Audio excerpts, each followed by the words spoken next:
Hey, what's up guys, it's Graphic Phoenix back with another video today, and today we're doing caring for your NEOCARIDINA species, whether that be red cherry shrimp, carbon rilies. In my case, they are carbon rilies, but I'm sure most of you will be caring for cherry shrimp. Something to note is that all of these NEOCARIDINA shrimp are the same species. They're NEOCARIDINA H. I'm not even going to try and pronounce it, but they're all the same species. There's just a ton of variation within that species. There is anywhere from reds to blues to oranges to yellows to greens. There's so much variation. As you can see here, these are the carbon rilies, and they are a beautiful, beautiful color. Right now they're snacking on some food that I'll be getting into. And let's get started. Something very important for the NEOCARIDINA species, or shrimp in general, is filtration. So getting right into filtration, you can start with something like a Hamburg Menton filter. You can do a canister filter. You can do a hang-on-the-back filter. In my case, I have a Fluval 204. It's basically the older version of the Fluval 206. It's rated for, I believe, 45 gallons. While this is a 10-gallon tank, I got it for free and I decided to throw it on this tank. Now with Hamburg Menton filters, they're essentially a variation on sponge filters. Sponge filters work very well for shrimp. They build up a lot of biological filtration as well as food for the shrimp. As you can see right here, I have a little sponge that I cut custom made for the intake of the Fluval 206. It basically just prevents any baby shrimp from getting sucked into the filter, or adult shrimp for that matter. So for any canister filters, any hang on the back, basically any filters that require a intake, you really need to make sure that that is shrimp proof, whether that's wrapping sponge around it, or the best thing to do is just cut a hole in sponge and stick it on there so nothing can squeak in and get sucked up by the filter. You are either trying to breed shrimp or wanting them not to get sucked up by your filter. Following the filtration, obviously it's important to have water parameters down. Now for pH, you want nothing really below very high 6 pH, 6.8. They might do okay in 6.5, but too far down from there I do not recommend. Currently my water is sitting between 7.6 and 7.8. Now that is also on the upper end. I have seen some websites that do say to add them, that they're okay up to 8 pH. So typically whatever your pH is of your house water, chances are you'll be okay. Now for those of you that measure TDS, you don't want these guys in anything higher than around 300 parts per million. Mine's like 140, somewhere around there. So it's really, really acceptable parts per million, or TDS, total dissolved solids. Too much above that and they can get TDS shock and basically die. If you find your TDS is going high, you can check filtration, make sure that that is still on the up and up. You can also fill it up with RO water. That will basically dilute the TDS and make it lower.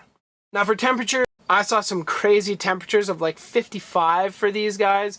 I keep mine in between like high 60s, 65 to about 80 at the very hottest. Now that is on the upper range. The temperature of my tank specifically stays around 75 degrees. Shrimp will do well in most conditions, but like all fish, you need to make sure that you have ammonia, nitrate, and nitrite under control. In most tanks, that will not be an issue. Nitrate, though, can be an issue if you're not doing water changes frequently enough. I did see some websites that saw you could do a water change once a month. I don't recommend that. I basically do a water change whenever the water level is getting low on my tank. Typically, it's about every week to 10 days that I'll do a 25% water change. For food requirements, so as you can see here, I'm feeding them the complete Shrimp King diet. It's a pad form, and it's very enriched with basically all the minerals and nutrients that they need to live and survive and do well. However, I do also supplement with another kind of food, as you can see right here. They're basically loops. They're spinach and pumpkin loops. It's in a different language, so I can't really tell. But they are very, very good for your shrimp. I add them in maybe every other week. I supplement with those, and they seem to love it. So you can see here, use a high quality food to get the colors out of your shrimp that you like. Now, color enhancing foods are available. Just try and use a high quality brand. Shrimp King is great. You can find it from various people in Canada where I am. Check out SKA Shrimp or Shrimp Keepers Anonymous. He's based out of Calgary and he, I believe, ships, so you guys can check that out. He does carry this kind of food and he's an awesome guy. Hope you guys check him out. On the directions, it will say feed your shrimp every day, maybe every other day. Honestly, don't do that because shrimp will be natural feeders on the things growing in your tank, which I will cover in just a minute, but I will actually supplement my shrimp natural diet with actual food maybe 1 to 2 times a week, depending if I remember or not. Honestly, they're not going to starve. They are biofilm feeders. Some will eat some algae, but primarily they're biofilm. If you see on the side of the tank right here, you can actually see that there is like a layer. Some of it's algae, some of it's...